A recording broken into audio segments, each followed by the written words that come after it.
গল্পদাদুর আসরে আজকের বিশেষ নিবেদন হুমায়ুন আমাদের উপন্যাস মেঘের উপর বাড়ির দ্বিতীয় পর্ব। গল্পটির প্রথম অধ্যায় আমরা ইতিমধ্যে উপস্থাপন করেছি। উপন্যাসটি প্রাপ্তবয়স্কদের অবলম্বনে রচিত। আমরা সমস্ত ধরনের শ্রোতার শোনার জন্য গল্পটির কিছু শব্দ পরিবর্তন করেছি। অভিনয় ও পাঠে অংশগ্রহণ করেছেন অশোক, অভিজিৎ ও মৌসুমী। শুরু হচ্ছে হুমায়ুন আমাদের উপন্যাস মেঘের উপর বাড়ির দ্বিতীয় পর্ব।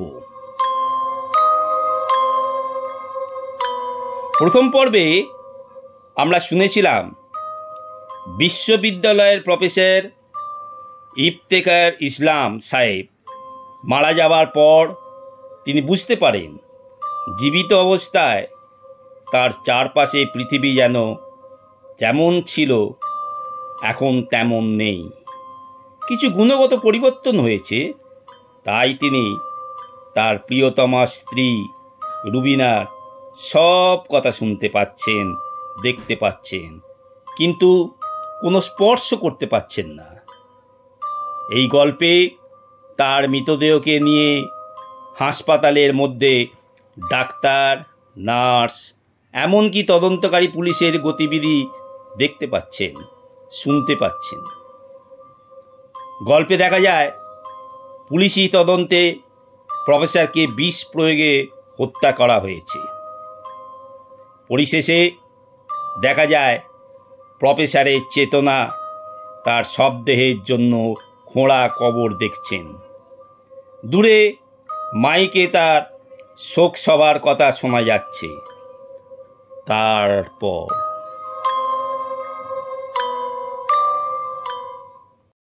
আমি বা আমার চেতনা বা অন্য কিছু এখন দিলু রোডের বাড়িতে, আমার নিজের বাড়ি। এখানে কিভাবে উপস্থিত হয়েছি তা জানি না। আমার অবস্থা স্রোতে গা ভাসিয়ে দেওয়ার মতো। স্রোত যেদিকে নিয়ে যাবে আমাকে যেতে হবে। নিজের স্বাধীন ইচ্ছায় কিচ্ছু করার নেই। মনে হচ্ছে আমার চিন্তা নিয়ন্ত্রিত। নিজের বাড়িতে এসে আমি আনন্দে অভিভূত হয়েছি। মনে হচ্ছে কত দীর্ঘ দিবস, কত দীর্ঘ রজনীই না আমাকে বাইরে কাটাতে হয়েছে। এখন ফিরে এসেছি, সব আগের মতোই আছে। পলিন তার ঘরে ইন্টারনেটে কি যেন দেখছি, মনে হয় ফেসবুক আপডেট করছে। সকাল 10টা বাজে। এই সময় রুবিনা একবার শাওয়ার নেয়। শাওয়ার নিয়ে সকালে নাস্তা করে, আর একবার শাওয়ার নেয় রাতে ঘুমোতে যাওয়ার আগে আগে। রান্নাঘরে নতুন একটা কাজের মেয়েকে দেখতে পাচ্ছি। সে রুবিনা ব্রেকফাস্ট রেডি করছে। 1 স্লাইস রুটি, 1 গ্লাস মাল্টার রস, 1 কাপ দুধ, একটা সেদ্ধ ডিম। টিপট ভর্তি হালকা লিকারের চা দেয়া হবে।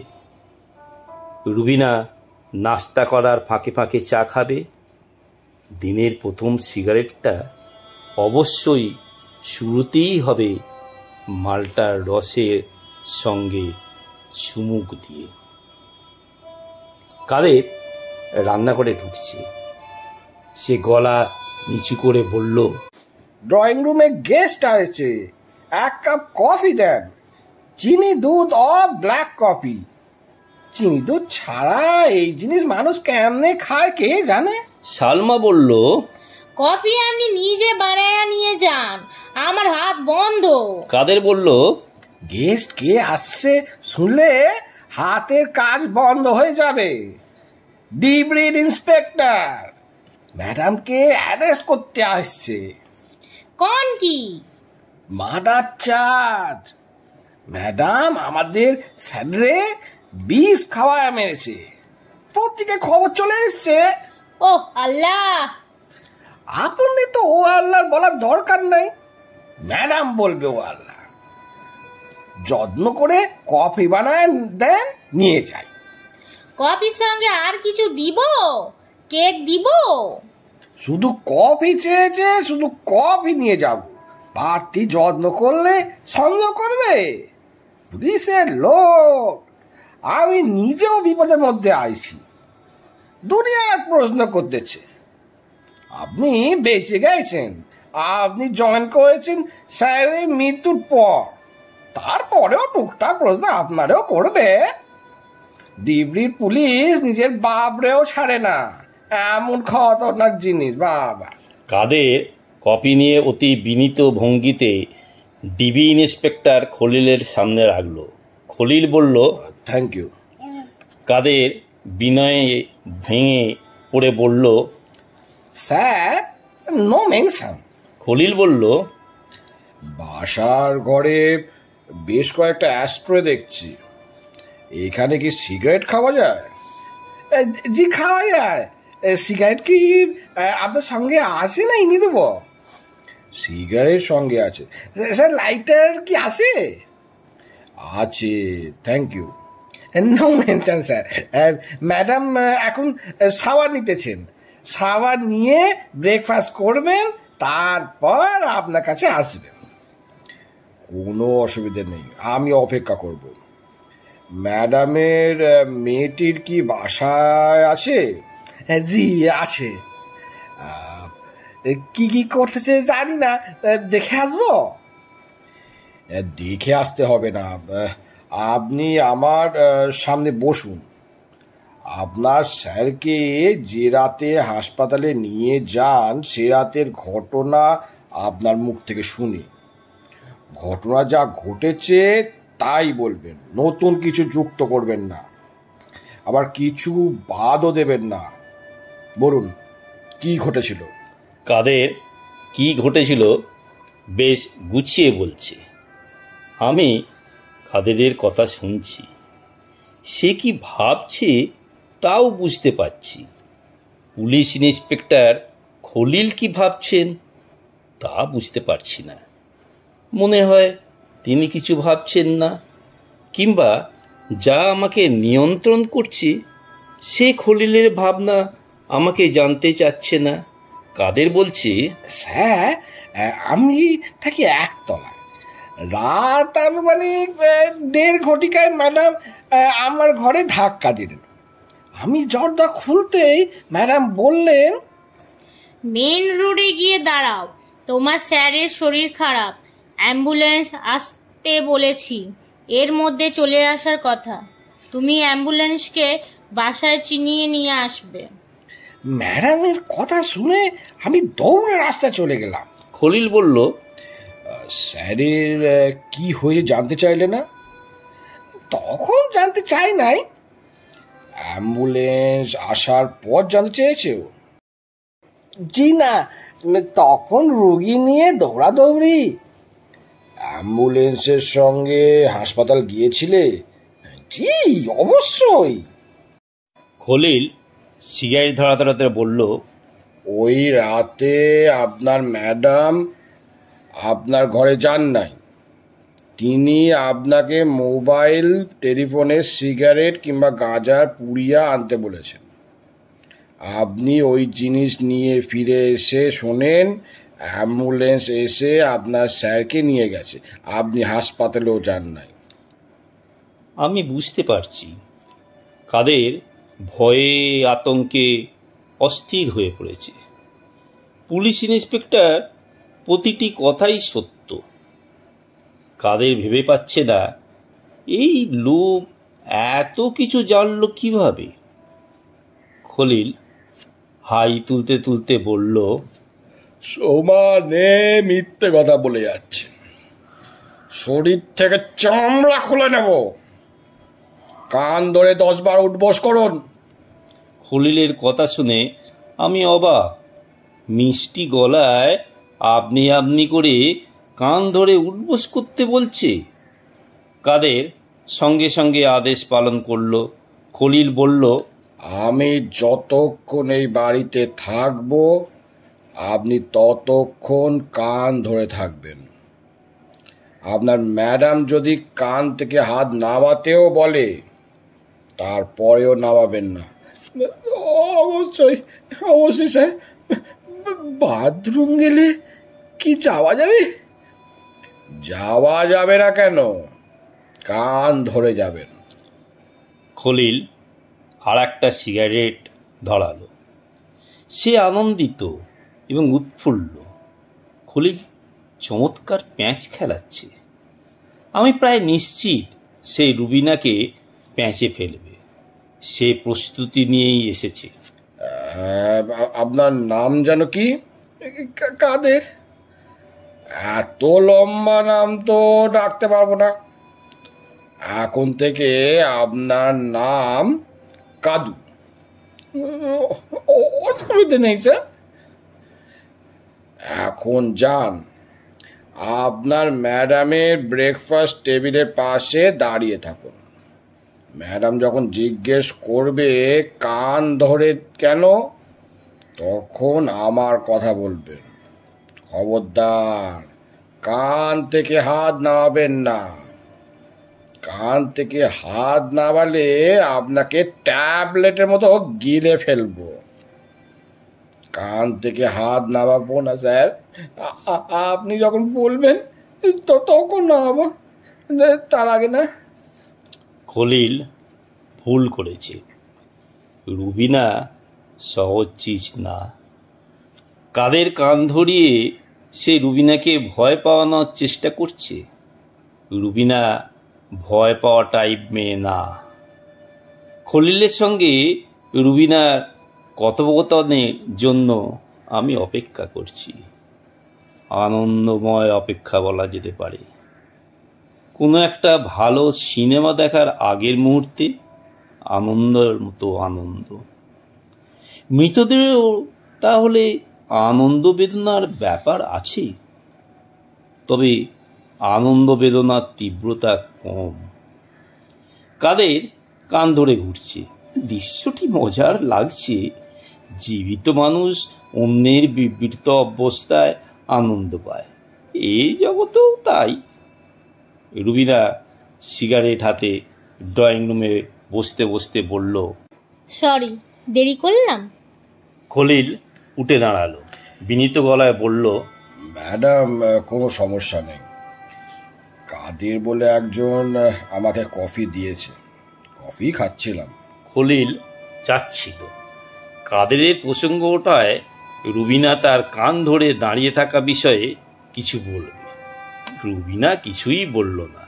খলিল বলল, আমার শ্রদ্ধেয় শিক্ষক ডক্টর ইফতেখারুল ইসলাম স্যারের পোস্টমর্টম রিপোর্ট এসে গেছে, আমার হাতেই আছে। পাকস্থলীতে টক্সিক বস্তু পাওয়া গেছে, উচ্চ মাত্রায় অর্গানো ফসফরাস। রুবিনা সিগারেটে টান দিয়ে বলল, ও আচ্ছা। খলিল চোখ সরু সরু করে বলল, বিষটা কেউ তাকে খাইয়েছে। রুবিনা বলল, কিংবা নিজেই খেয়েছে। খলিল বলল, এই আশঙ্কা অবশ্যই আছে। সেক্ষেত্রে ভিকটিম ডেথ নোট রেখে যাবে, কিংবা মৃত্যুর আগে কাউকে বলে যাবে। আপনাকে কি কিছু বলে গেছেন? না, তাকে অজ্ঞান অবস্থায় হাসপাতালে নিয়ে গিয়েছি। 3 দিন 3 রাত হাসপাতালে ছিল। মাঝে মধ্যে জ্ঞান ফিরেছে, কথাবার্তা বলেছে, কিন্তু বিষ খাওয়া নিয়ে কিছু বলেনি। খলিল বলল, আমার শ্রদ্ধেয় শিক্ষকের খাতাপত্র, ডায়েরি এসব পরীক্ষা করে দেখতে চাই। রুবিনা শক্ত গলায় বলল, কথায় কথায় আমার শ্রদ্ধেয় শিক্ষক এই বুলশিট কপচাবেন না। আপনি কখনো তার ছাত্র ছিলেন না। আপনি যেমন আমার বিষয়ে খোঁজ নিচ্ছেন, আমিও আপনার বিষয়ে খোঁজ নিয়েছি। অ্যাপ্লাইড ফিজিক্সে আপনি কখনো পড়েননি। আপনি ইংরেজি ভাষা ও সাহিত্যের ছাত্র। অনার্স পর্যন্ত পড়েছেন। অনার্সে 3rd ক্লাস পাওয়ায় আপনার MA পড়া হয়নি। আপনি কবিতা লেখার চেষ্টা করেন। অরুণিমা সেন ছদ্মনামে কিছু অতি অখাদ্য কবিতা পত্রপত্রিকায় প্রকাশিত হয়েছে। যা করবেন নিজের উপর বিশ্বাস রেখে করবেন, কোনো মেয়ের নামের আড়ালে করবেন না। খলিল থতমত ভাব কাটাতে কাটাতে বলল, আমি কি একটা সিগারেট ধরাতে পারি? রুবিনা বলল, অবশ্যই পারেন। আমি যদি সিগারেট খেতে পারি, আপনিও পারেন। ভালো কথা। কাদের কান ধরে ঘুরছে কেন? ম্যাডাম, ও আমায় কিছু মিথ্যে ইনফরমেশন দিয়েছে। মিথ্যা ইনফরমেশনের শাস্তি যদি কান ধরা হয়, তাহলে সিগারেট ফেলে আপনারও তো কান ধরা দাঁড়িয়ে থাকা উচিত।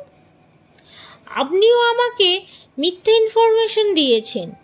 বলেছেন আপনি আমার স্বামীর ডিরেক্ট স্টুডেন্ট, যা আপনি না।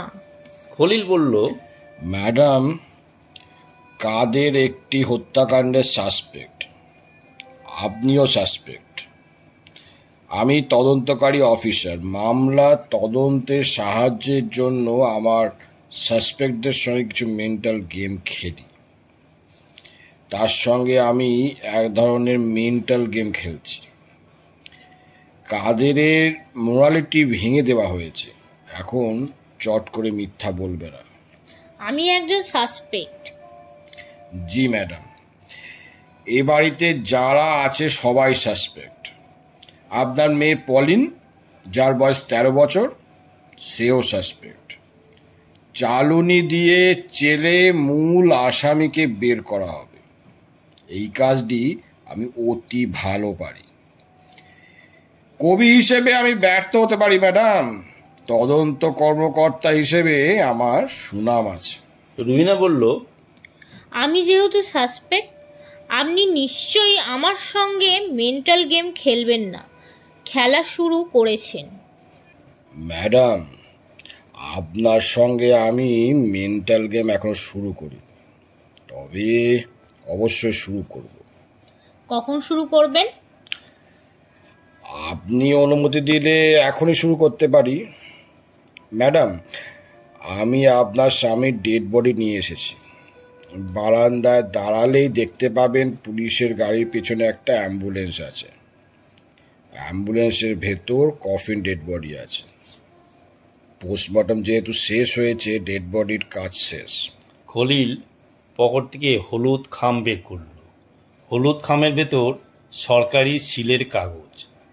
খলিল সাহেব কাগজ এগিয়ে দিয়ে বলল, ম্যাডাম, এখানে সই করে ডেড বডি রিসিভ করুন। রুবিনা সই করল।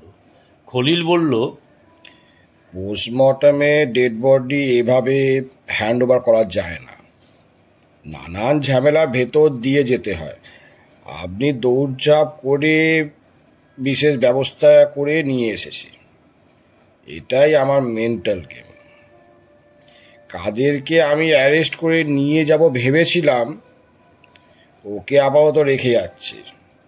বাসায় ডেড বডি, আপনাকে অনেক কাজকর্ম করতে হবে। একজন পুরুষের সাহায্যের দরকার। রুবিনার ঠোঁটের কোনায় ক্ষীণ হাসির দেখা দিয়েই মিলিয়ে গেল। মেন্টাল গেমটা পছন্দ করেছে। ম্যাডাম, অনুমতি দিলে আমি উঠি। আপনার এখন অনেক ঝামেলা। ডেড বডি দ্রুত কবর দেওয়ার ব্যবস্থা করুন। অতিরিক্ত গরম, ডেড বডি ডিকম্পোজ করা শুরু হয়েছে। রুবিনা সিগারেট ধরালো। সে বড় রকমের ধাক্কা খেয়েছে, এরকম মনে হচ্ছে না। খলিল ডাকলো, কাদু কোথায়? কাদু। রুবিনা বলল, কাদুটা কি? কাদের অনেক লম্বা নাম তো, এজন্য শর্ট করে কাদু ডাকছি। আপনি যেমন আপনার স্বামীর বন্ধু রবিউলকে রবি ডাকেন, অনেকটা সেরাও। কাদু সামনে এসে দাঁড়িয়েছে। সে এখনো কানে হাত দিয়ে আছে, চোখ লাল, কপালে বিন্দু বিন্দু ঘাম। খলিল বলল, অনেকক্ষণ তোমার সঙ্গে আপনি আপনি করে কথা বলেছি, এখন থেকে তুমি, তারপর তুই, ঠিক আছে? কাদের বলল, জি জি স্যার, ঠিক আছে। কাদু, কান থেকে হাত নামাও। তোমার এখন প্রচুর কাজ। তোমার স্যারের ডেড বডি নিয়ে এসেছি, কোথায় রাখবে ঠিক করো। প্রচুর বরফ লাগবে, বরফের ব্যবস্থা করো। গ্রামের বাড়িতে ডেড বডি নিতে চাইলে মাইক্রোবাসের ব্যবস্থা করো। চা পাতা ফাতা কি যেন লাগে, কোনো একটা শেষ বিদায় স্টোরে চলে গেলে সব কিছু পাবে। রুবিনা বলল, উইল ইউ প্লিজ লিভ আস নাও? খলিল দাঁড়াতে দাঁড়াতে বলল, অবশ্যই ম্যাডাম, এক্ষুনি চলে যাচ্ছে। আমার ধারণা কেউ টেলিফোন করলে আপনি এখন ধরবেন না, দয়া করে আমারটা ধরবেন। আপনার নিজেকে ক্লিয়ার করার একটাই পথ আছে, যদি আপনার স্বামীর লেখা কোনো কাগজ পান।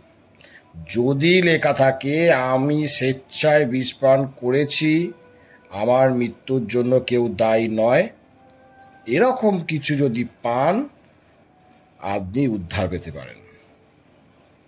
এখন একটা সৎ পরামর্শ দেব। রুবিনা বলল, কি রকম? ইনায়েত নামে একজন লোক আছে, কারওয়ান বাজারে থাকে। মানুষের সই জাল করার ব্যাপারে তার দক্ষতা অসাধারণ। জাল পাসপোর্ট, জাল দলিলে তার উপর কেউ নেই। তার টেলিফোন নাম্বারটা কি দেব? রুবিনা জবাব দিল, না। কঠিন চোখে তাকিয়ে রইল। এই প্রথম আমি খলিল কি চিন্তা করছে তা ধরতে পারলাম না। এনায়েত নামের লোকটিও তার ফাঁদের অংশ। এনায়েত ডিবি পুলিশের লোক। রুবিনা তার কাছে জাল কাগজ তৈরি করতে যাবে, এটাই ফাঁদ।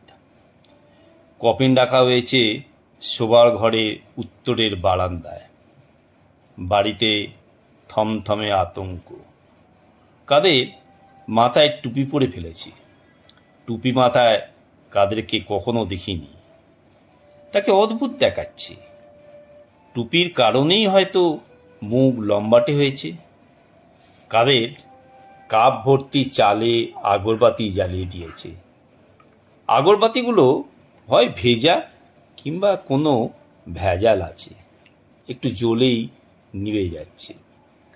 কাদের ব্যস্ত আগরবাতির তদারকিতে। সালমা মাথায় ঘোমটা দিয়ে রান্নাঘরে সময় কাটাচ্ছে। ধোয়া বাসন আর একবার ধুয়ে ফেলছে। মুখে বিড়বিড় করছে, আল্লাহ রাহাম কারাও। দুপুরে এই বাড়িতে রান্না হবে কি না তা বুঝতে পারছে না। মরা বাড়িতে চুলা জ্বালানোর নিয়ম নেই, তবে বড় লোকের বাড়ির নিয়মকানুন থাকে, তা আলাদা। দুপুরে ম্যাডাম যদি বলেন খানা লাগাও, তখন সে কি করবে? কাদেরের কাছে পরামর্শ চেয়েছিল। কাদের মুখ ঝামটা দিয়ে বলেছে, আমার দিকে করবেন না, আমার সব বুদ্ধি শেষ, যা করার নিজের বুদ্ধি মতো করেন। সালমা বলল, রাইস কুকারে চাল দিয়ে রাখি আর ফ্রিজ থেকে ইলিশ মাছ বার করে রাখি। ম্যাডাম খানা দিতে বললে 10 মিনিটের মধ্যে খানা দিতে পারবো। রান্না খাসির মাংস আছে, মাইক্রো ওভেনে গরম করে দিব, চলবে না? কাদের বলল, চলবে কি না জানি নে, আমি বাঁচি না নিজের যন্ত্রণায়। কাদের অবশ্যই নিজের যন্ত্রণায় অস্থির। সে পালিয়ে যাওয়া ধান্দায় আছে। বাগেরহাটে থাকে তার স্কুল জীবনের বন্ধু শামসুদ্দিন। শামসুদ্দিনের কাঠ চেরাইয়ের কল আছে। তার কাছে মাঝখানে পালিয়ে থাকতে পারা যায়।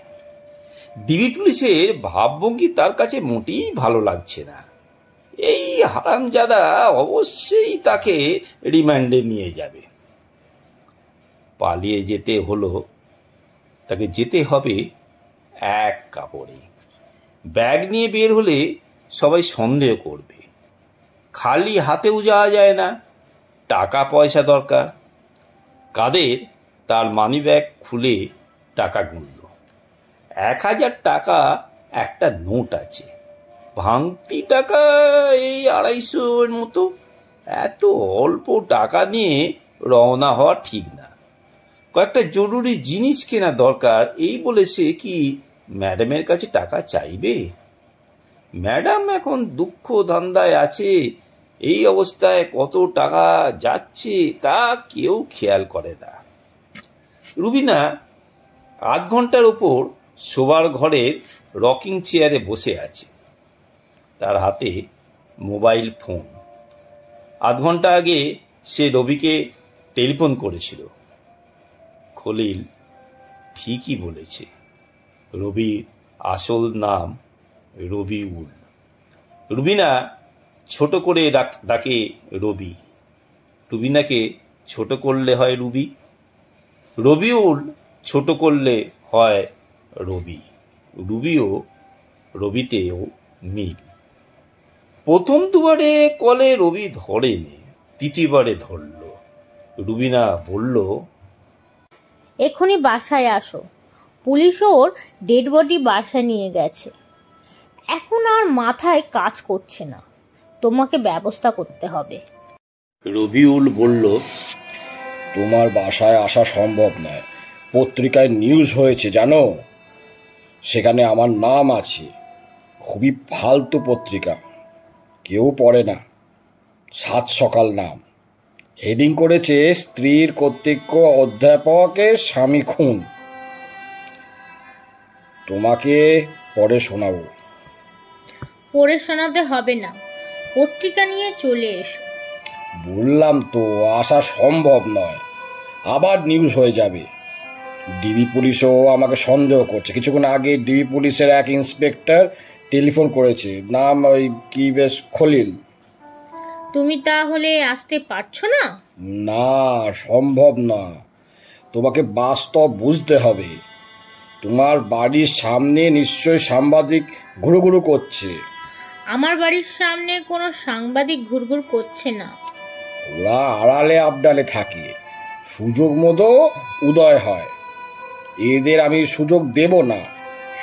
আচ্ছা ঠিক আছে। রুবিনা, সরি। সরি হওয়ার কিছু নেই। রুবিনা মোবাইল হাতে রকিং চেয়ারে দুলছে। বেচারিকে দেখে মায়া লাগছে। কেউ তার পাশে নেই, অবশ্য সে চাচ্ছেও না কেউ তার পাশে থাকুক। তার বাবা মা আমেরিকায় থাকলেও বেশ কিছু আত্মীয় স্বজন ঢাকায় থাকেন। পুলিশের একজন অ্যাডিশনাল আইজি তার চাচাতো ভাই। রুবিনা কারোর সঙ্গেই যোগাযোগ করছে না। রকিং চেয়ারে দুলনি বন্ধ করে রুবিনা ডাকলো, কাদের? কাদের সঙ্গে সঙ্গে উপস্থিত হলো। এখন তার হাতে তসবিহ। সে তসবিহ ঘোরাচ্ছে, কিন্তু মনে মনে কিছু পড়ছে না। পড়লে আমি বুঝতে পারতাম। কাদেরের কর্মকাণ্ডে আমি মজা পাচ্ছি। মৃত্যুর পরেও মজা পাওয়ার বিষয়টা নষ্ট হচ্ছে না, এটা ভালো। কাদের, সিগারেট নিয়ে আসো। এক কার্টন নিয়ে আসি ম্যাডাম। আনো। সালমা 2-1টা টুকটাক জিনিস চাইছে, চা পাতা, চিনি, কফি আনবো? আনো। দুপুরে কি ঘরে পাক হবে ম্যাডাম? পাক হবে না কেন? মানুষের মৃত্যু হয়, ক্ষুধার মৃত্যু হয় না? কাদের বলল, আপনার আর কিছু লাগবে ম্যাডাম?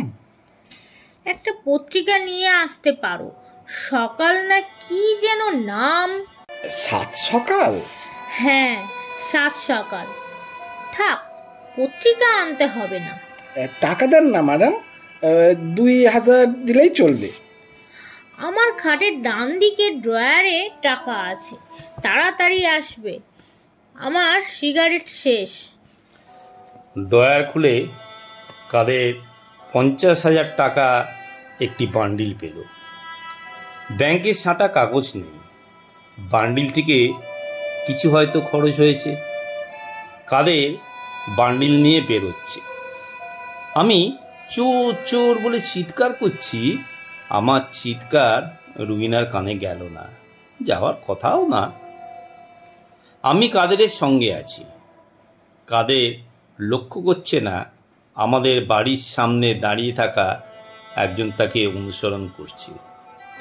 সে ইন্সপেক্টর খলিলের লোক, তাকে রাখা হয়েছে বাড়ির উপর নজরদারির জন্য। সে মোবাইলে খলিলের সঙ্গে যোগাযোগ করল। কাদের রাস্তার পাশের এক চায়ের দোকানের সামনে দাঁড়ালো, চায়ের অর্ডার দিয়েছে। কাদের সিগারেট খায় না, একটা সিগারেটও সে ধরিয়ে খুব খুব করে কাশল। সে ভয়াবহ আনন্দে আছে, মুক্তির আনন্দ। খুব ইচ্ছে ছিল কাদেরের সঙ্গে সঙ্গে থাকা, সেটা সম্ভব হলো না। আমি এখন পলিনের ঘরে। পলিন তার ফেসবুকে ইংরেজিতে তথ্য দিচ্ছে। তথ্যের বাংলাটা এমন: আমার সৎ বাবার শবদেহ এখন বারান্দায় রাখা আছে, কফিনের ভেতর তিনি আছেন। আমার খারাপ লাগছে, কান্না পাচ্ছে। আমার এই সৎ বাবা আমাকে খুব আদর করতেন, তিনি অত্যন্ত জ্ঞানী ছিলেন, আমাকে বিজ্ঞানের অনেক কিছু বলতেন। তিনি অঙ্ক করে একবার আমাকে দেখিয়েছেন যে 3 সমান 2 হতে পারে। তিনি কিভাবে করেছিলেন আমার মনে নেই, তিনি বেঁচে থাকলে তার কাছে শিখে নিতাম। রুবিনা রান্নাঘরে, তার হাতে 1000 টাকার একটা নোট। রুবিনা সালমাকে বলল, আমাকে 1 প্যাকেট সিগারেট এনে দাও, কাদের দেরি করছে। সিগারেট আনতে পারবে না, ড্রাইভার আসেনি, ড্রাইভার থাকলে তাকে পাঠাতাম। সিগারেট আনতে পারবো আপা, আপনি গেটের দারোয়ানের বলে দেন, দারোয়ান আটকাবে। বলে দিচ্ছে তাড়াতাড়ি এসো, বেনসন অ্যান্ড হেজেস আনবে লাইট। জি আচ্ছা, যাবো আর আসবো। সালমা তার ব্যাগ নিয়ে বের হলো, আর ফিরল না। পলিনের ফেসবুকে আপডেট: আজ আমাদের বাসায় রান্না হয়নি, আমি আর মা অরেঞ্জ জুস এবং দুধ খেয়েছি আর ডিম সেদ্ধ খেয়েছি। কাদের চাচা আর সালমা খালা বাজার করতে গিয়ে ফিরে আসেননি। মায়ের ধারণা তারা দুজনেই পালিয়ে গেছে। সন্ধ্যাবেলা ডিবিএ ইন্সপেক্টর খলিল টেলিফোন করল। রুবিনা টেলিফোন ধরল। খলিল বলল, ম্যাডাম, আপনাদের বাড়ির কেয়ারটেকার মহাখালী বাস স্ট্যান্ড থেকে অ্যারেস্ট করা হয়েছে। তাকে থানা হাজতে নিয়ে যাব নাকি আপনার কাছে পাঠিয়ে দেব? রুবিনা বলল, আমার কাছে পাঠিয়ে দিন। আপনার বাসার কাজের মেয়ে সালমার মোবাইল ফোনে আমরা ট্র্যাক করছিলাম, তাকেও ধরা হয়েছে। তার ব্যাগে বেশ কিছু জিনিসপত্র পাওয়া গেছে, তাকেও কি পাঠিয়ে দেব? হ্যাঁ, রাতে রান্না করবে। খলিল বলল, ম্যাডাম, আমি আপনার জীবনে অনেক অদ্ভুত মানুষ দেখেছি, আপনার মতো দেখিনি। রুবিনা বলল, আমার চেয়েও অনেক অদ্ভুত আমার স্বামী, তিনি মারা গেছেন, তার সব অদ্ভুতের সমাপ্তি হয়েছে।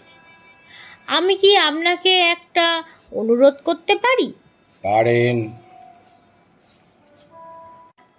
স্বামীর ডেড বডি নিয়ে আমি বিপদে পড়েছি, ভালো বিপদে পড়েছি।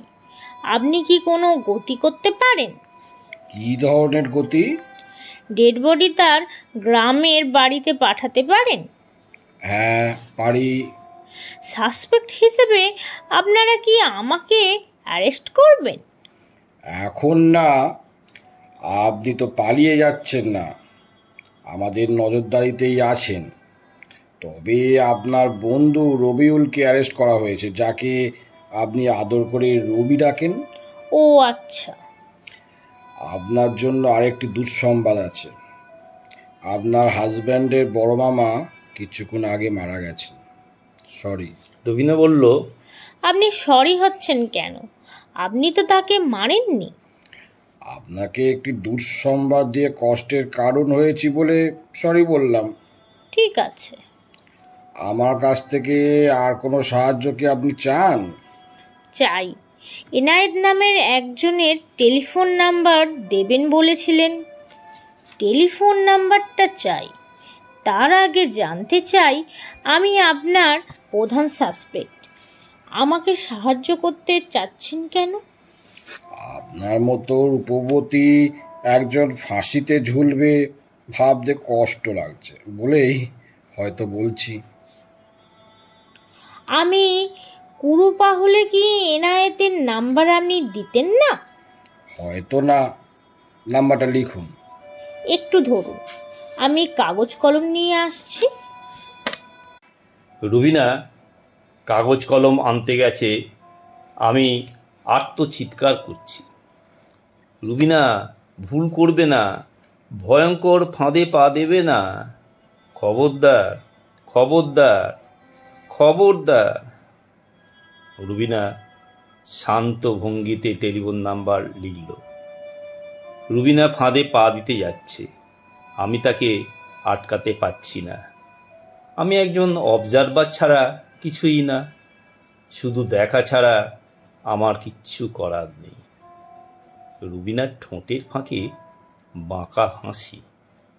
এই হাসি আমার পরিচিত। কোনো দুষ্টু বুদ্ধি তার মাথায় এসেছে, ভয়ঙ্কর কোনো দুষ্টু বুদ্ধি। দুষ্টু বুদ্ধিটা কি হতে পারে? রুবিনা এনায়েত নামে ডিবি পুলিশের এজেন্টের কাছে টেলিফোন করছে। আমি আতঙ্ক নিয়ে অপেক্ষা করছি। আপনি এনায়েত? হুম। শুনেছি আপনি মানুষের সই নকল করতে পারেন। আসলে কি পারেন? আদা কি দরকার সেটা বলুন। ধানায় পানায় কথা বলবেন না, কাজের কথায় আসুন। আমার স্বামীর সই নকল করতে পারবেন? না পারার কারণ তো দেখি না। একটা কাগজে লেখা থাকবে, আমার মৃত্যুর জন্য ডিবি ইন্সপেক্টর খলিল দায়ী। এর নিচে আমার স্বামীর সই করে দেবেন। পারবেন? সইয়ের নমুনা ডিবি ইন্সপেক্টর খলিল সাহেবের কাছে আছে, তার কাছ থেকে নিয়ে নেবেন। এই কাগজের জন্য কত টাকা নেবেন এই কাজটা করার জন্য? আমি বললাম, সাবাস। আফসোস আমার সাবাস বলাটা রুবিনা শুনতে পেল না। রুবিনা বুদ্ধিতে চমৎকৃত হয়ে আমি এক জীবনে অনেকবার বলেছি সাবাস। একবার আমার দামি একটা মোবাইল ফোন হারিয়ে গেল। মোবাইল ফোনটা বাথরুমের বেসিনের উপর রেখে মুখ ধুয়ে শোবার ঘরে ঢুকেছি। তখন মনে পড়ল মোবাইল ফোন বাথরুমে রেখে এসেছি। বাথরুমে ঢুকে দেখি ফোন নেই। শুধু বাথরুমে কেন, সারা বাড়িতে কোথাও দেখতে পেলাম না। রুবিনা বলল, শোবার ঘরে আমি বসে আছি, তুমি বাথরুম থেকে বের হওয়ার পর সেখানে কেউ ঢোকেনি। আমি বললাম, মোবাইল ফোনটা বাথরুমের বেসিনে আমি রেখেছি। বেসিন সামান্য ভেজা ছিল, টাওয়েল দিয়ে মুছে তার উপরে রেখেছি।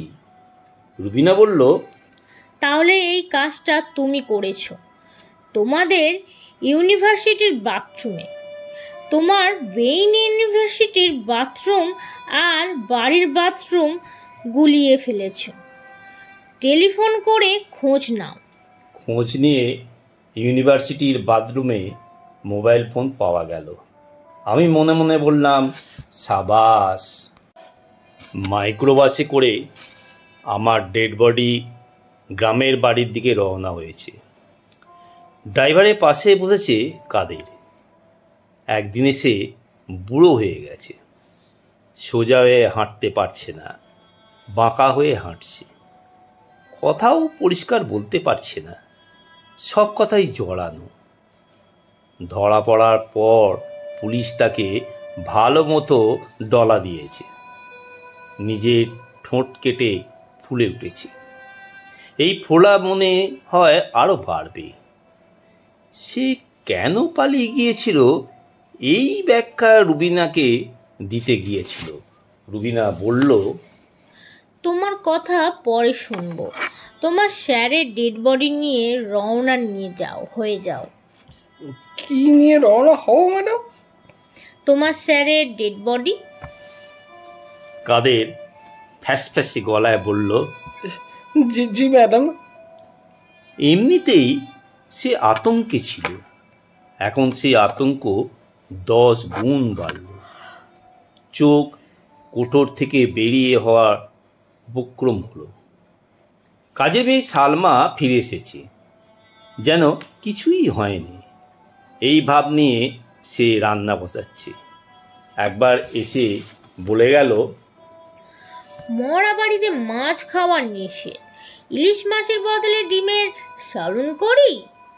রুবিনা হাই তুলতে তুলতে বলল, যা ইচ্ছা করো। ডিবি ইন্সপেক্টর খলিল আমার স্টাডি রুমে। সেখানে সে কি করছে কিছুই বুঝতে পারছি না। সেই ঘরটা দেখতে পাচ্ছি না, রুবিনাকে দেখতে পাচ্ছি। সে সন্ধ্যাবেলা শাওয়ার নিচ্ছে। পলিনকে দেখছি, সে কম্পিউটারে গেম খেলছে। গেমের নাম ডায়মন্ড রাশ। পলিনের সঙ্গে এই খেলা আমিও অনেকবার খেলেছি। অ্যাঙ্কারের গোপন গুহায় ঢুকে হীরা সংগ্রহ করতে হয়, নানা ঝামেলা আছে। মাথায় পাহাড় ভেঙে পড়ে, সাপ এসে ছোবল দেয়। আমি সব ঝামেলা এড়াতে পারি না, পলিন পারে। আমি এখন শীতার্থ। শরীর থাকলে বলতাম শীতে শরীর কাঁপছে। শরীর নেই, তারপরও শীতের অনুভূতি। ভয় হচ্ছে এই শীত কি আরো বাড়বে? যদিও আরো বাড়ে তখন কি হবে? তার চেয়ে বড় চিন্তা, আমার ডেড বডি কবর হয়ে যাওয়ার পর আমার কি হবে? আমার অস্তিত্ব থাকবে নাকি থাকবে না? কবরে নামানোর দৃশ্য কি আমি দেখতে পাবো? এই দৃশ্যটা আমার দেখার শখ আছে। ইন্সপেক্টর টেলিফোনে জানিয়েছিল বড় মামা মারা গেছেন। আমার জন্য এটা ছিল অতি আনন্দের সংবাদ। বড় মামা নিশ্চয়ই আমার অবস্থায় হয়েছে, তার সঙ্গে যোগাযোগ করতে পারবো। এখন সেটা সম্ভব হয়নি, সম্ভব হলো না। যে আমাকে নিয়ন্ত্রণ করছে সে বড় মামার সঙ্গে আমাকে দেখা করায়নি। সে কি আমাকে নিয়ে বিশেষ কোনো পরিকল্পনা করছে? পরিকল্পনাটা কি? পুরো স্মৃতি শক্তি আমাকে দেয়া হয়নি। আমাকে বিষ খাওয়ানোর বিষয় আমার মনে নেই। জুই নামে যে মেয়েটি রাত 3টে রুবিনাকে টেলিফোন করেছিল তার কথা মনে নেই।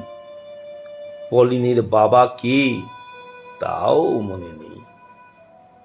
এমনকি হতে পারে যে আমাকে শুধু প্রয়োজনীয় তথ্য দেয়া হচ্ছে, অপ্রয়োজনীয় তথ্য কম্পিউটারের ভাইরাসের মতো অ্যান্টিভাইরাস প্রোগ্রাম দিয়ে আটকে দেয়া হচ্ছে। আদার রিয়ালিটি বইয়ে পড়েছিলাম, মানুষ, জীবজন্তু, গাছপালা সবই হলো ম্যাট্রিক্স ছবিটার মতো। কম্পিউটারের খেলার মতো ভার্চুয়াল গেম। আমরা একজন মাস্টার প্রোগ্রামের তৈরি বিনোদন খেলা। রুবিনা মেয়েকে নিয়ে চা খেতে বসেছে। রুবিনা যথারীতি এক পট চা নিয়ে বসেছে। পিরিচে কাটা আপেল, মাখন লাগানো টোস্ট বিস্কুট, ছোট্ট গ্লাসে বেদানার রস। রুবিনা চোখ মুখ কুঁচকে বেদানার রস খেলো। পলিন বলল, বেদানার রস তুমি পছন্দ করো না? করি তো। তাহলে খাওয়ার সময় মুখ কুচকাও কেন?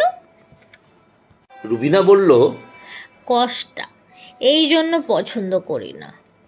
তাহলে খাও কেন? প্রচুর ভিটামিন ই আছে, এই জন্য খাই। অ্যান্টি এজিং প্রপার্টি আছে।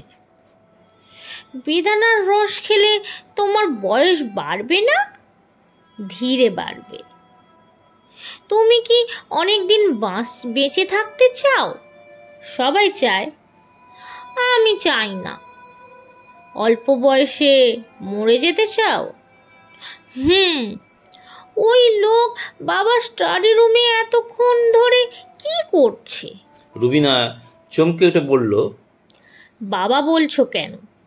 তুমি তো ওকে কখনো বাবা বলে ডাকতে না। মনে মনে ডাকতাম, এখন উনি মারা গেছেন, তাই মনে মনে না ডেকে ঠিক মতো ডাকছি। তুমি তাকে পছন্দ করো? তুমি আমার প্রশ্নের জবাব দিচ্ছ না কেন? ওই লোকটা বাবা স্টাডি রুমে ঢুকে কি করছে? তার কাগজপত্র, ডায়েরি এইসব ঘাঁটাঘাঁটি করছে কেন? সে ডিবি পুলিশের লোক। তার ধারণা তুমি এখন যাকে বাবা ডাকছো তাকে খুন করা হয়েছে। এই বিষয়ে তদন্ত করছে। কে খুন করেছে এখনো সে বের করতে পারেনি। বের করতে পারবে? জানি না পারবে কিনা। শার্লক হোমস থাকলে পারতো। শার্লক হোমসের অনেক বুদ্ধি। তুমিও পারবে, তোমার অনেক বুদ্ধি। মা, তুমি কি জানো কে খুন করেছে? না। ওই লোক কি জানে? সেও জানে না, তবে তার ধারণা আমি খুন করেছি। মা, তুমি কি করেছো? তুমি কি করেছো? না, আমি খুন করিনি। তুমি আমার কথা বিশ্বাস করেছো? পলিন সঙ্গে সঙ্গে বলল, করেছি, কারণ তুমি কখনো মিথ্যা বলো না। রুবিনা ছোট্ট নিঃশ্বাস ফেলে বলল, তুমি যাকে এখন বাবা ডাকছো, এই মানুষটা পায়ের নখ থেকে মাথার চুল পর্যন্ত ভালো মানুষ। বিবাহিত জীবনে কখনো কোনো বিষয় নিয়ে আমার সঙ্গে রাগ করেনি। বাবা যে ভালো মানুষ এটা আমি জানি। কম্পিউটার গেমের সাপগুলো জানে। তারা সহজে বাবাকে ছবল দিতে চায় না। আমি এখন আর রুবিনা ও পলিনকে দেখতে পাচ্ছি না।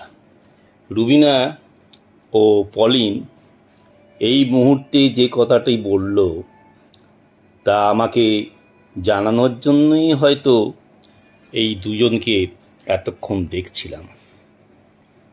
আমাকে জানানো শেষ হয়েছে বলে এদের দেখছি না। আমি দেখছি খলিলকে। সে বইয়ের তাকের পেছন থেকে ছোট্ট একটা শিশি উদ্ধার করেছে। শিশির গায়ে লেখা উইপোকার বিষ। শিশির অর্ধেকটা খালি। খলিল খুব সাবধানে পলিথিনের ব্যাগে শিশি ভরে পকেটে রাখল। তাকে অসম্ভব চিন্তিত মনে হচ্ছে। যে বিষ খাইয়ে হত্যা করবে সে বিষের শিশি ফেলে যাবে না। তবে অসম্ভব বুদ্ধিমতী রুমিলা এই কাজটি করতে পারে। খলিল ভাবছি এই মহিলার সঙ্গে কথাবার্তার আরও সাবধান হতে হবে। ছোটখাটো ফাঁদ পেতে একে ধরা যাবে না, তার জন্য লাগবে বড় ফাঁদ। এনায়েতের ব্যাপারটা এই মেয়ে যেভাবে হ্যান্ডেল করেছে তা বিস্ময়কর। খলিল এখন আমার ডায়েরির পাতা উল্টাচ্ছে। এখানে সে কিছুই পাবে না। আমি ডায়েরিতে ব্যক্তিগত কিছুই লিখি না, কোয়ান্টাম জগতের রহস্যময়তা নিয়ে লিখি। অঙ্কের কিছু প্যারাডক্স লেখা আছে। প্যারাডক্সগুলো পলিনের জন্য লেখা, সে অত্যন্ত পছন্দ করে। এই মুহূর্তে খলিল আগ্রহ নিয়ে অঙ্কের একটা প্যারাডক্স দেখছে। 36 ইঞ্চি ইজগাল টু 1 গজ, উভয় পক্ষকে 4 দিয়ে ভাগ দিলাম। 9 ইঞ্চি ইজগাল টু 1/4 গজ, উভয় পক্ষকে বর্গমূল করা হলো। খলিল ও রুবিনা বসার ঘরে। রুবিনা ব্যস্ত নখে নীল পালিশ দেওয়ার নিয়ে। অ্যাস্টের এক কোনায় তার ধরানো সিগারেট পুড়ছে। সিগারেটের ভিতর গাঁজা ভরা আছে, বিকট গন্ধ আসছে। রুবিনার হাতে নেল পলিশের ব্রাশ। আমি দুজনকে দেখছি। রুবিনা কি ভাবছে বুঝতে পারছি না। খলিলের চিন্তা ধরতে পারছি, রুবিনার চিন্তা কল্পনা ব্লক করে দেওয়া হয়েছে। এমন সময় কি আসবে যে আমি দেখতে পাবো কিন্তু কে কি বলছে তা শুনতে পাবো না? মৃতের জগৎ পরাবাস্তব জগৎ। বাস্তবতা ব্যাপারটাই অবশ্য অত্যন্ত ধোঁয়াটে। ক্লাসে বাস্তবতা নিয়ে আমি একবার একটা বক্তৃতা দিয়েছিলাম। আমার বক্তৃতার বিষয় ছিল বাস্তবতার বিষয়টির মানুষের মস্তিষ্ক তৈরি করে। রেটিনা থেকে ইনফরমেশন মস্তিষ্কে যায়, মস্তিষ্ক তা প্রসেস করে আমাদের যা দেখায় তাই আমাদের কাছে রিয়েলিটি। প্রসেসিং প্রক্রিয়ার সামান্য ত্রুটি হলে রিয়েলিটি অন্যরকম হবে। আমরা যা দেখছি তাই বাস্তব মনে করার কিছু নেই। আমাদের মস্তিষ্ক যা ভাবতে বাধ্য করছে তাই বাস্তব। ক্লাসের একটি মেয়ে প্রশ্ন করল, স্যার, আমি যে ক্লাসে বসে আছি এটা কি বাস্তব? আমি বললাম, তোমার নাম কি? সে বলল, বকুল। আমি বললাম, আমাদের মস্তিষ্ক এমন ট্রিক করতে পারে যে ফুলের নাম যাদের নাম তাদের দেখা মাত্র সেই ফুলের গন্ধে চারিদিক মম করতে থাকবে। মস্তিষ্ক এই রিয়েলিটি তৈরি করেছে যা মূল রিয়েলিটির বাইরে। আমার কথা শেষ হওয়ার আগেই ক্লাসের একজন ছাত্র মুখ শুকনো করে বলল, স্যার, ওর গা থেকে গোবরের গন্ধ আসছে। সে কি তাহলে গোবর? সবাই হো হো করে হাসতে শুরু করল। সবার আগে হাসলো বকুল। আমার হাসি এলো না। ক্লাস ভর্তি ছাত্রছাত্রীর হাসির শব্দে মাথা গম গম করতে লাগলো। এখন আবার হাসির শব্দ শুনছি। 30-40 জনের ছাত্রছাত্রীর হাসির শব্দ নয়, হাজার হাজার মানুষের চাপা হাসি। কিছু একটা ঘটতে যাচ্ছে। কি ঘটতে যাচ্ছে বুঝতে পারছি না।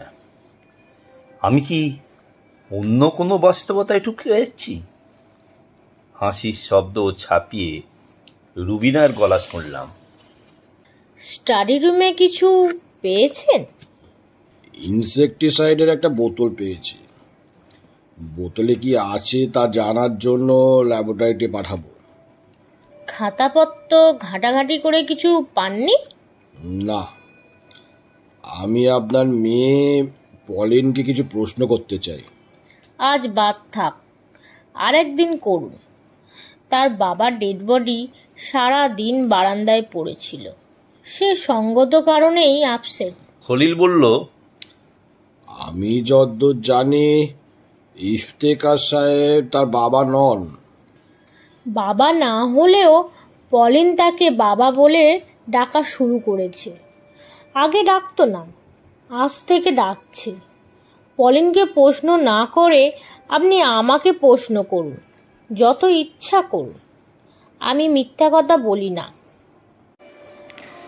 যারা মিথ্যা বলে না তারা খুবই বিপজ্জনক। কোন অর্থে? তারা যখন একটা দুটো মিথ্যে বলে তখন সেই মিথ্যেকে সত্য ধরা হয়। 1000 ভেড়ার পালে একটা নেগড়ে ঢুকে পড়ার মতো। 1000 সত্যির মধ্যে একটা মিথ্যা, ভয়ঙ্কর মিথ্যা। রুবিনা হাসল। খলিলের উপমা তার পছন্দ হয়েছে। খলিল বলল, আপনার সঙ্গে রবিউল সাহেবের যে বন্ধুত্ব তা আপনার স্বামী কিভাবে দেখতেন? কোনোভাবেই দেখতো না। সে জানতো রবির সঙ্গে আমার কোনো বন্ধুত্ব নেই। রবি অতি কর্মঠ একজন, সর্বক্রমে পারদর্শী। তাকে নিয়ে আমি নানা কাজ করিয়ে নিতাম, বিনিময়ে সামান্য অভিনয়। বিনিময় সামান্য অভিনয়? ব্যাপারটা বুঝলাম না। ভাব করা যে আমি তাকে অসম্ভব পছন্দ করি, হয়তো বা গোপনে ভালোবাসি। বিবাহিত হওয়ায় বাধা পড়ে গেছি, নয়তো তার সঙ্গে ভেগে যেতাম। অভিনয় করে আপনি কাজ আদায় করেন? হ্যাঁ, অভিনয় ছাড়াও আমি কাজ আদায় করতে পারি, অন্যকে দিয়ে কাজ করিয়ে নিতে পারি। যেমন আপনাকে দিয়ে কাজ করিয়ে নিলাম, আপনি মাইক্রো বাসের ব্যবস্থা করলেন, একজন পুলিশ দিলেন। কোনো সমস্যা ছাড়াই আমার স্বামীর ডেড বডি গ্রামের বাড়িতে রওনা হয়ে গেল। আপনার স্বামী যে রাতে অসুস্থ হয়ে পড়লেন সে রাতের ঘটনা বলুন। কোনো কিছু বাদ দেবেন না বা কোনো কিছু যুক্ত করবেন না। ক্ষুদ্র ডিটেলসও কি বলবো? হ্যাঁ, বলবেন। রাত 10টার পর থেকে বলা শুরু করি, তার আগে থেকে বলার কিছু নেই। করুন। নেল পলিশ দেওয়া শেষ করে বলুন। আমি চাই কথা বলার সময় আপনি আমার চোখের ওপর চোখ রাখবেন। কেউ অন্যদিকে তাকিয়ে কথা বললে আমার অস্বস্তি লাগে। রুবিনা নেল পালিশ দেওয়া শেষ করলো, 2 হাত মেলে দেখলো, তারপর কথা বলা শুরু করলো। রাত 10টার মধ্যে আমাদের রাতের খাবার হয়ে যায়। আমরা যে যার মতো আমাদের কর্মকাণ্ড শুরু করি। ব্যাখ্যা করে বলুন, যে রাতে মতো কর্মকাণ্ড মানে কি? রুবিনা সিগারেট ধরিয়ে কথা বলছে। আমি খলিলের চেয়েও অনেক আগ্রহ নিয়ে শুনছি। রুবিনা এখন যা বলছে তার স্মৃতি আমার নেই, সবই নতুন শুনছি। রুবিনা বলছে, আমাদের যে যার কর্মকাণ্ড ব্যাখ্যা করতে বলেছেন, করছি। আমার মেয়ে পলিন অটিস্টিক। সে অনেক রাত পর্যন্ত জাগে, কম্পিউটারে গেম খেলে, ফেসবুক খুলে বসে থাকে। তার ফেসবুকের বন্ধুর সংখ্যা 5018। এদের প্রত্যেকের নাম সে জানে। আমার স্বামী স্টাডি রুমের দরজা ভিড়িয়ে বসে থাকেন, বই পড়েন, খেলাখেলি করেন। প্রতি রাতে আধ ঘন্টা মেডিটেশন করেন। আমি কখনো সেই ঘরে যাই না, আমি থাকি শোবার ঘরে। বেশিরভাগ রাতে ভূতের ছবি দেখি। ছবি দেখার মাঝখানে একবার এসে বেদানার রস খাই। আমি 2 গ্লাস করে বেদানার রস খাই। সকালে 1 গ্লাস, রাতে 1 গ্লাস। বেদানার রস খেয়ে পলিনের ঘরে উঁকি দিই।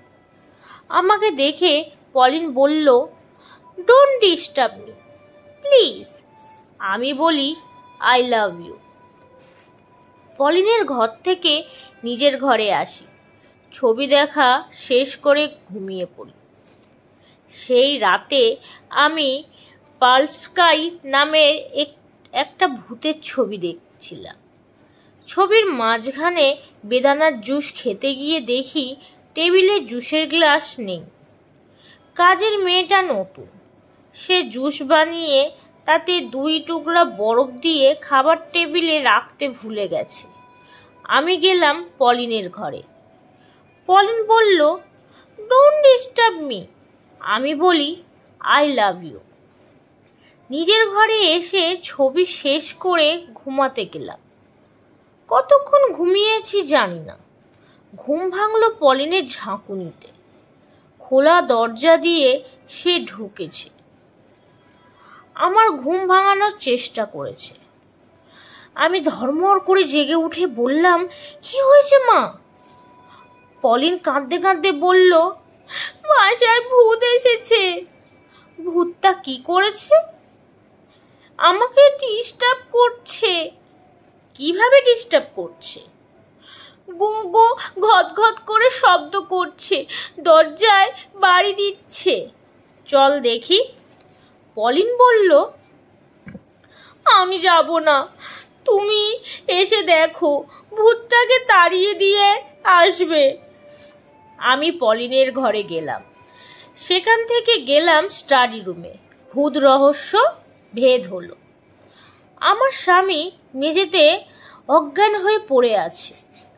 গো গো শব্দ মনে হয় সেই এতক্ষণ করছিল। তার ঘরে ভাঙা গ্লাসের টুকরায় বেদানার রস লেগে আছে। অ্যাম্বুলেন্সের জন্য টেলিফোন করলাম। রবিকে টেলিফোন করলাম।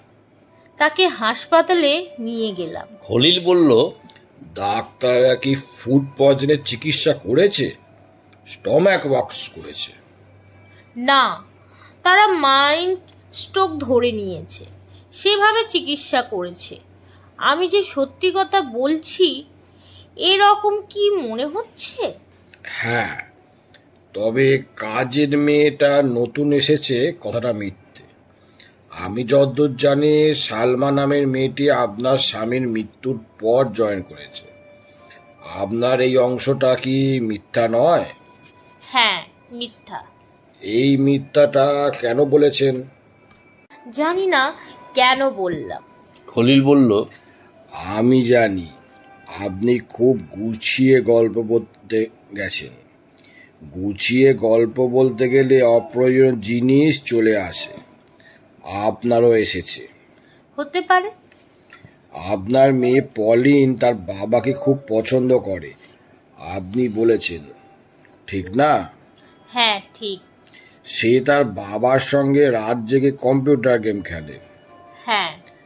তার ঘরের পাশেই তার বাবার স্টাডি রুম। সে ভূতের ভয় পেয়ে তার বাবার ঘরে না গিয়ে আপনাকে কেন জাগালো? জানি না। আমার ধারণা আপনার মেয়ে আপনার কাছে আসেনি। আপনি হরর মুভি দেখেন, ভূতের শব্দ আপনারই শোনার কথা। তাছাড়া অটিস্টিক শিশুরা ভূতে ভয় পায় না, মানুষ ভয় পায়। রুবিনা কিছু বলল না। সে সামান্য ভয় পাচ্ছে। ঘন ঘন সিগারেটে টান দিতে দিতে দেখে সে রকমই মনে হচ্ছে। খলিল বলল, কাজের মেয়ে প্রসঙ্গে আবার ফিরে আসি। ওই রাতে আপনার বাসায় কাজের মেয়ে ছিল না, তাই না? হ্যাঁ। কাদের কি বেদানার রস বানায়? না। তাহলে আপনি কি করে ধরে নিতে পারি আমি বেদানার রস আপনি বানিয়েছিলেন? ধরে নিতে পারেন। আচ্ছা, এরকম কি হতে পারে ওই রাতে আপনার বেদানার রস খেতেই ইচ্ছে করছিল না? আপনি স্বামীর কাছে গ্লাস নিয়ে গেলেন, বেদানার রসটা নষ্ট না করে তাকে খেয়ে ফেলতে বললেন। রুবিনা কঠিন গলায় বলল, আপনি কি প্রমাণ করতে চাইছেন ওই রাতে আমি বেদানায় রস বানিয়ে তাতে বিষ মিশিয়ে আমার স্বামীকে খাইয়েছি? আমি কিছুই প্রমাণ করতে চাচ্ছি না, আমি অনুমানের কথা বলছি। একটা বিশ্বাসযোগ্য সিনারিও দাঁড় করানোর চেষ্টা করছি, এর বেশি কিছু না। রুবিনা বলল, আজকের মতো জেরা করাটা কি বন্ধ করা যায়? জেরা করছি না তো, জেরা করবে উকিল। আপনি কাঠগোড়ায় দাঁড়াবেন, উকিল একের পর এক প্রশ্ন করবে, অনেক নোংরা প্রশ্ন করবে। ক্রিমিনাল লয়ার রূপবতীদের নোংরা প্রশ্ন করতে পছন্দ করে। উকিলদের নোংরা প্রশ্ন হাত থেকে বাঁচার একটা উপায় হচ্ছে স্বীকারোক্তিমূলক জবানবন্দি দেওয়া। রুবিনা বলল, তারপর হাসি মুখে ফাঁসিতে ঝুলে পড়া? খলিল বলল, মেয়েদের মৃত্যুদণ্ড দেওয়ার ব্যাপারে আদালত নমনীয় থাকে। আপনি প্রমাণ করার চেষ্টা করবেন যে আপনার স্বামী আপনাকে মানসিক ও শারীরিকভাবে নির্যাতন করত।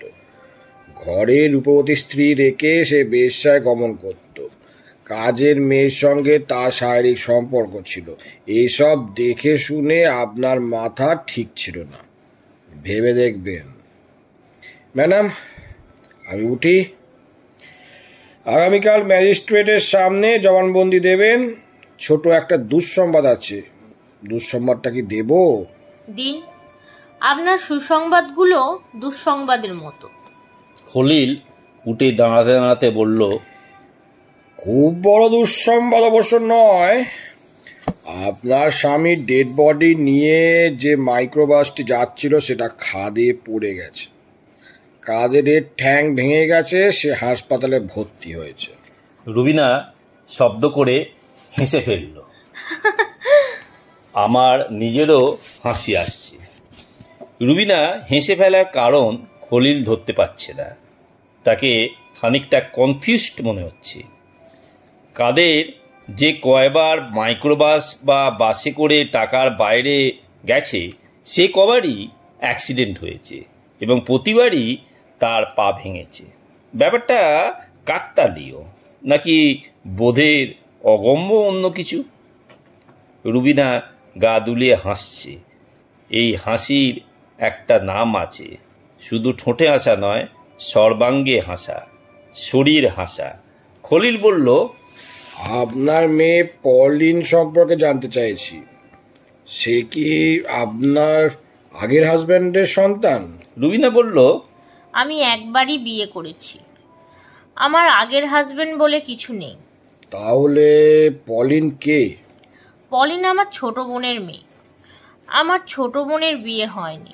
পলিনের জন্ম, তার জন্য বিরাট সমস্যা হয়েছিল।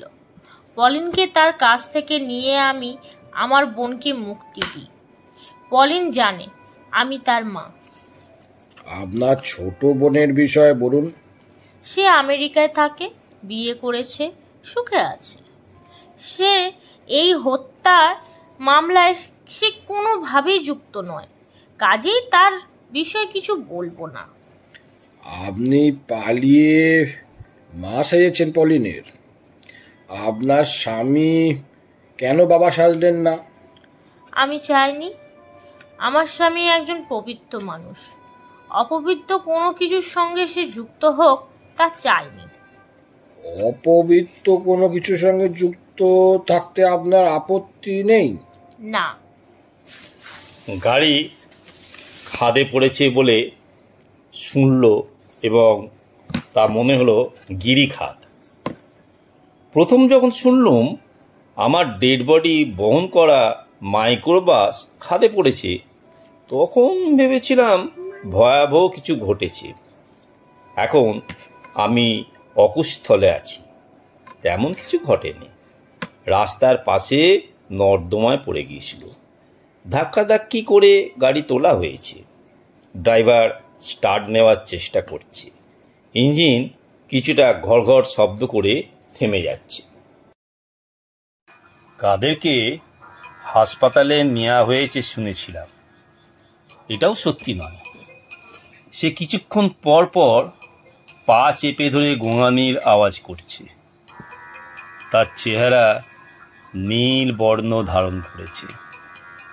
অক্সিজেনের ঘাটতি হলে মানুষ নীল বর্ণ ধারণ করে। কাদেরের অবশ্য অক্সিজেনের অভাব হচ্ছে, তাকে দ্রুত হাসপাতালে নেওয়া দরকার। অ্যাক্সিডেন্ট হয়েছে শালবনের ভেতরের রাস্তায়। আশেপাশে কোনো লোকজন নেই, তবে পুলিশের একটা জিপ এসেছে।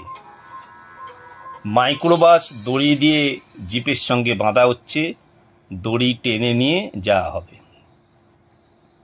মাইক্রোবাস যখন চলে যাবে তখন আমিও কি তাদের সঙ্গে যাব, নাকি আমি একা পড়ে থাকবো শালবনে? কি ঘটবে কিছুই জানি না। আমার শীতহাব প্রবল ভাবছে।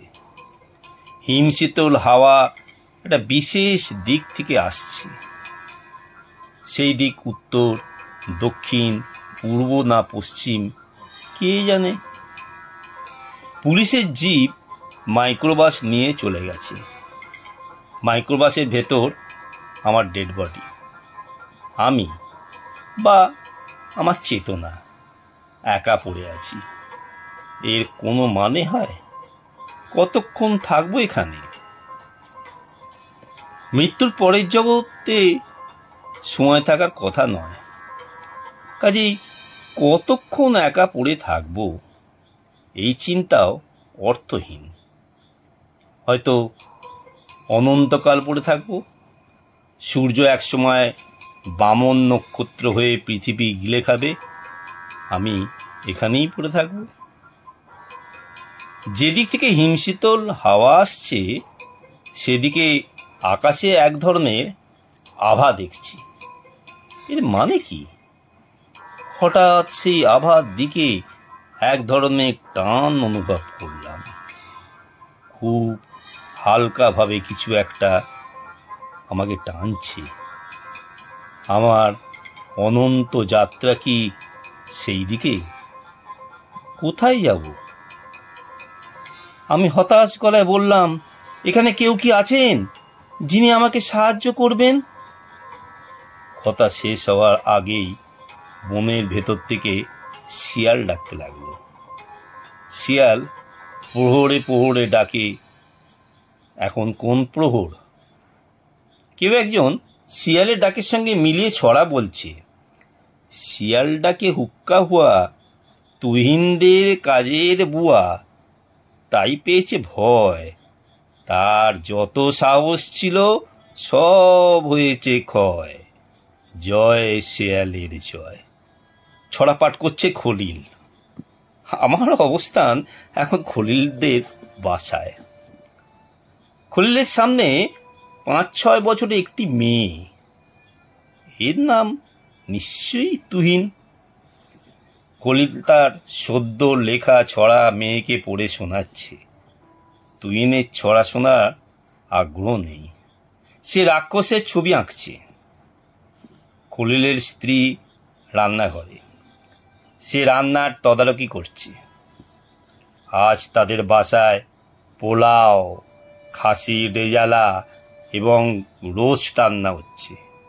খলিলের স্ত্রীর কিশোরী কিশোরী চেহারা, নতুন শাড়ি পরায় তাকে সুন্দর লাগছে। আজ তাদের বিয়ে 6 বছর পূর্তি। মেয়েটি রান্নাঘর থেকে বলল, তুহিনের বাবা, আজ তুমি কাউকে খেতে বলনি? তোমার বন্ধু বান্ধব কেউ আসবে না? খলিল বলল, কিছু কিছু অনুষ্ঠান শুধু স্বামী স্ত্রীর জন্য, বাইরে কেউ সেখানে থাকবে না।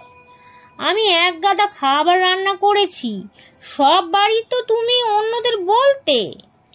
আর বলবো না, শুধু তুমি আর আমি। মেয়েটি হাসতে হাসতে বলল, তুমি আসলে ম্যারেজ অ্যানিভার্সারির কথা ভুলে গেছো, ঠিক বলছি না? হুম, ইচ্ছা করলে এখনো বলতে পারো, মাত্র 8:10 বাজে। এখন আর বলতে ইচ্ছে করছে না। পাশে এসে বসো। রান্না দেখাচ্ছি তো। রান্নার কাজের বুয়া যা পারে দেখবে। তরুণী সামনে এসে বসল। তুহিন ছবি আঁকা বন্ধ করে মুখ তুলে বলল, বাবা, তোমরা কিন্তু হাত ধরাধরি করবে না, তাহলে আমি রাগ করব। স্বামী স্ত্রী দুজনেই হাসছে। তুহিন মা বাবার হাত ধরাধরি ছাড়াই রাগ হয়েছে। সে রাক্ষসের ছবি নিয়ে চলে গেল। খলিল বলল, এসো। এসা, বিবাহ বার্ষিক কি জন্য ভুলে গেছি শোনো। এসা বলল, বাদ দাও তো, বিবাহবার্ষিকী ভুলে যাওয়া তোমার জন্য নতুন কিছু না। প্রথম 2 বছর ছাড়া সব বাড়ি ভুলে গেছো। শেষ মুহূর্তে আমি মনে করে দিয়েছি। এবার মনে করিয়ে দিলে না কেন? সন্ধ্যা 6টার সময় অনেকবার টেলিফোন করেছি। তখন মোবাইল ফোন বন্ধ ছিল। আমি ভয়ঙ্কর এক মহিলার সঙ্গে কথা বলছিলাম। ভয়ঙ্কর কেন? সে তার স্বামীকে বিষ খাইয়ে মেরেছে। তারপরেও কোনো বিকার নেই। তার স্বামীর ডেড বডি গ্রামের বাড়িতে পাঠিয়ে সে সাজগোজ করছিল। এসা বলল, বানিয়ে কথা বলবে না তো? বানিয়ে বলছি না, আমার সামনে বসে নোকে নেল পালিশ দিচ্ছিল। আমি তো হতভম্ব। এসা বলল, হয়তো তোমাকে হতভম্ব করার জন্যই কাজটা করেছে। মেয়েটা যে খুন করেছে তুমি নিশ্চিত? হ্যাঁ, সব সন্দেহ রুবিনার ওপর।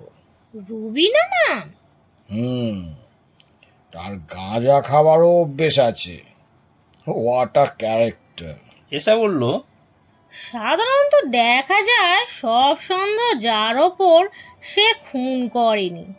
যাকে কেউ সন্দেহ করছে না সে খুন করেছে। খলিল বলল, গল্প উপন্যাসে এরকম দেখা যায়। এরকম না হলে ডিটেকটিভ গল্প দাঁড়ায় না। বাস্তবে সব সন্দেহ যার ওপর সেই খুনি। রুবিনা কি করছে শুনতে চাও? না, বিবাহ বার্ষিকীতে খুন খারাপের গল্প কেন শুনবো? খলিল বলল, তাও ঠিক। আচ্ছা যাও, বাদ। এসা বলল, তোমাকে দেখে মনে হচ্ছে তোমার খুব বলতে ইচ্ছে করছে, বলো শুনি। খলিল বলল, রুবিনা উই পোকা মারার বিষ কিনে এনেছে। উই পোকার বিষ হলো কঠিন বিষ।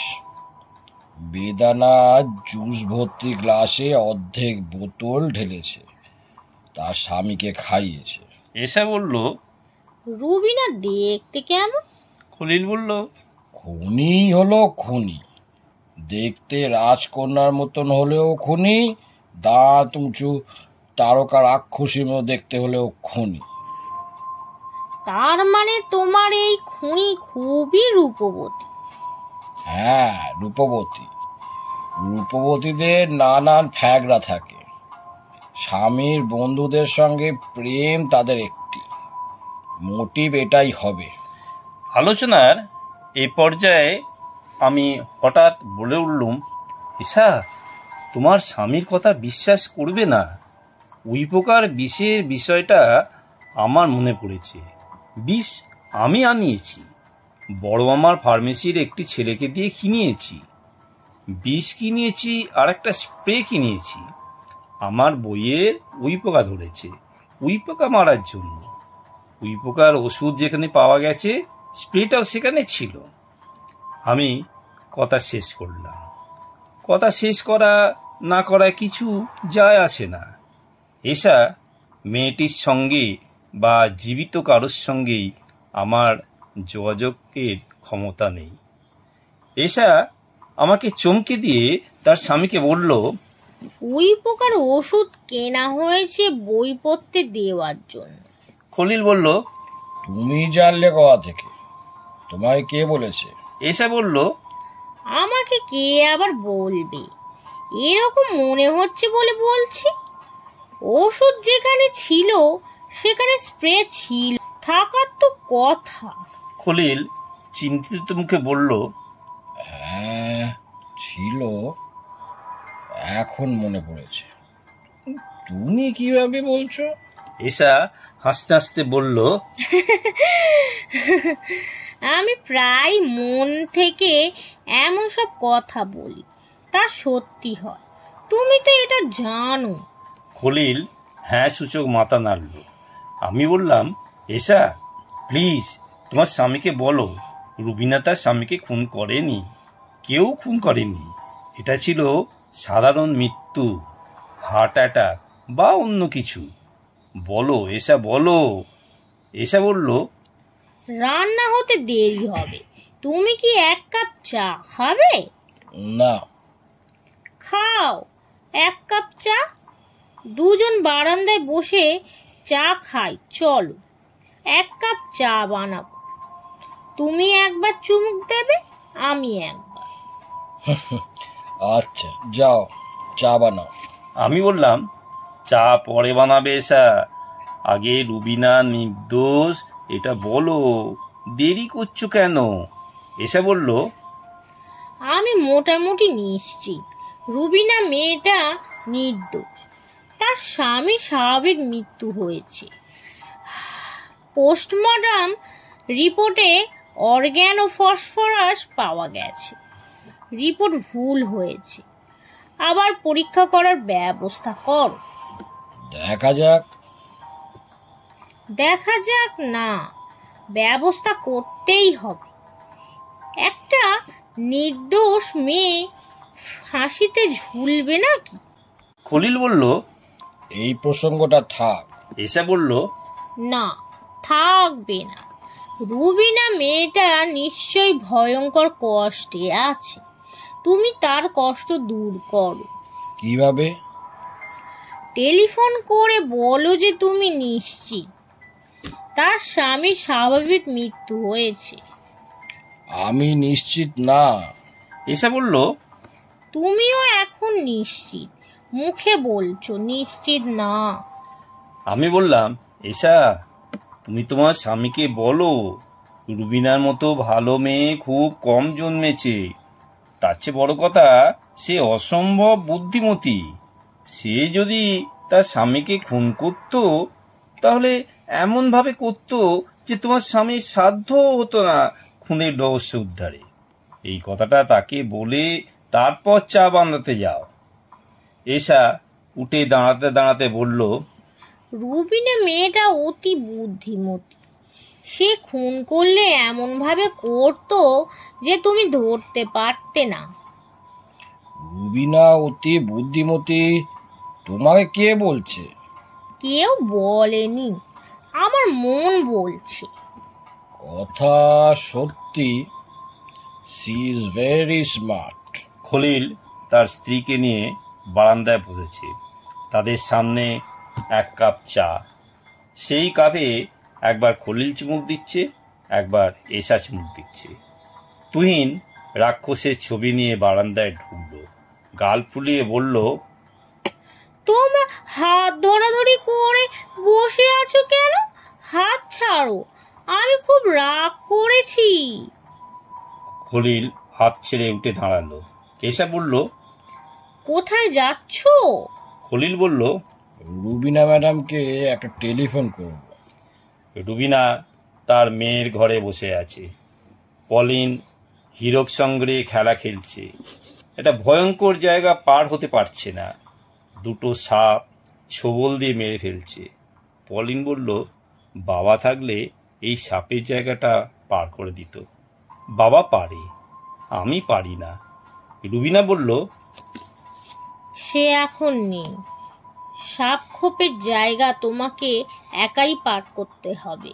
রবীন্দ্রনাথ ঠাকুরের বিখ্যাত গান আছে, একলা চলো, একলা চলো রে। রবীন্দ্রনাথকে চেনো না? চিনি, সাদা দাড়ি আছে। রুবিনার টেলিফোন বাজছে। সে টেলিফোন ধরল। ম্যাডাম, আমি খলিল। রুবিনা বলল, জানি আপনার নাম উঠেছে। আপনাকে টেলিফোন করলাম একটা কথা জানানোর জন্য। আপনি সন্দেহ তালিকাতে নেই। কে আছে? পলিন? কেউ নেই। আপনার স্বামীর স্বাভাবিক মৃত্যু হয়েছে। হাসপাতাল থেকে দেওয়া ডাক্তারের ডেথ সার্টিফিকেটে হার্ট অ্যাটাকের মৃত্যু লেখা আছে। পোস্টমর্টম রিপোর্টে মনে হয় ঠিক হয়নি। পোস্টমর্টম পরীক্ষা নতুন করে করার ব্যবস্থা করছি। রুবিনা বলল, আমি এখন খেতে যাব। আপনার কথা কি শেষ হয়েছে? সামান্য বাকি আছে। আজ আমাদের ম্যারেজ অ্যানিভার্সারি। এই উপলক্ষে আমার স্ত্রী প্রচুর খাবার দাবার রান্না করেছে। মৃতর বাড়িতে বন্ধু বান্ধবের খাবার পাঠানোর প্রাচীন রীতি আছে। আমি কিছু খাবার পাঠাতে পারি? রুবিনা বলল, পারেন। Happy marriage anniversary. হঠাৎ একটা ধাক্কা অনুভব করলাম। সব অস্পষ্ট হয়ে যেতে শুরু করেছে। যে পরিকল্পনায় আমাকে বিভিন্ন জায়গায় ঘোরানো হয়েছে, সেই পরিকল্পনার সমাপ্তি হয়েছে। বুঝতে পারছি আমাকে চলে যেতে হবে। কোথায় যাব জানি না। মানুষ কোত্থেকে এসেছে তাই সে জানে না। কোথায় যাবে সেটা জানবে কিভাবে? ইস, আমার যদি শরীর থাকতো, আমি রুবিনার হাতে হাত রাখতাম, সেখানে হাত রাখতে পারতাম। পলিনের কপালে একটা চুম খেতাম। মেয়েটা সাপের জায়গা নিয়ে ঝামেলায় পড়েছে, তাকে সাপের জায়গাটা পার করে দিতাম। ঘন্টার শব্দ হচ্ছে। ঘন্টা বেজেই থেমে যাচ্ছে না। অনেকক্ষণ ধরে রিন রিন করছে। ভয়াবহ শৈত্য আমাকে গ্রাস করতে শুরু করেছে। পলিনের আনন্দর কথা শুনলুম। সে বলল, মা দেখো, আমি সাপের জায়গাটা পার করে দিয়েছি। রুবিনা কি যেন বলল, তার কথা শুনতে পেলাম না। আমার শব্দ শোনার শক্তি কি নিয়ে নেওয়া হয়েছে? তাহলে ঘন্টার ধ্বনি শুনছি কিভাবে? চারদিক কেমন জানি গুটিয়ে সিলিন্ডারের মতো হয়ে যাচ্ছে। সিলিন্ডারের শেষ প্রান্তে আলোর বন্যা। সেই আলোর ভয়াবহ চৌম্বক শক্তি। আমি ছুটে যাচ্ছি। আমি পেছন ফিরে বললাম, পৃথিবীর মানুষেরা, তোমরা ভালো থেকো, সুখে থেকো। আমি ছুটে যাচ্ছি আলোর দিকে। আমি জানি আমাকে অসীম দূরত্ব অতিক্রম করতে হবে। অসীম কখনো শেষ হয় না। তাহলে যাত্রা শেষ হবে কিভাবে? কে বলে দেবে আমাকে? চিরকাল এই সব রহস্য আছে নীরব, রুদ্ধ অষ্টাধর। জন্মান্তের নবপ্রাতে সে হয়তো আপনাতে পেয়েছে উত্তর। এতক্ষণ হুমায়ুন আহমেদের লেখা মেঘের উপর বাড়ির দ্বিতীয় ও অন্তিম পর্ব শুনছিলেন। গল্পটি ভালো লাগলে সাবস্ক্রাইব ও লাইক করুন। অবশ্যই শেয়ার ও কমেন্ট করবেন। আগামী সপ্তাহে আরও নতুন গল্প আসবে, শুনতে থাকুন।